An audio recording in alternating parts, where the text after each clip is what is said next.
ఇప్పుడు మనం ఒక గేమ్ ఆడదాం. గేమా? ఏం గేమ్? నేను నంబర్స్ చెప్తాను 1 to 5, అందులో మీరు ఏదో ఒకటి సెలెక్ట్ చేసుకోవాలి. ఆ తర్వాత నేను ఏంటో చెప్తాను. అవునా? సరే 5. సో మీరు 5 సెలెక్ట్ చేశారు కాబట్టి నేను 5 days ముందు వాళ్ళ ఇంటికి వెళ్ళొచ్చు. అదేంటి 5 చెప్తే 5 days వెళ్తావా మీ అమ్మ వాళ్ళ ఇంటికి? నేను ఒప్పుకోను తూచ్. నేను ఒప్పుకోని గేమ్. ఏంటి తూచ్? ఎందుకు తూచ్?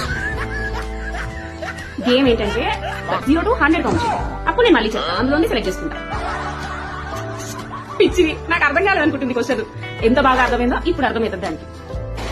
మైక్ బాగా పగడ్బందీగా ప్లాన్ చేసావు మైక్.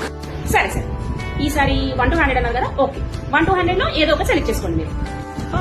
ఈసారి తెలుసు కదా 0 సెలెక్ట్ చేసుకుంటారేమో, ఎందుకంటే నేను వెళ్ళడం తనకి ఇష్టం లేదన్నారు కదా. మీరంటే ఎంత ఇష్టము మా ఆయనకి. 100 ఏంటి 100?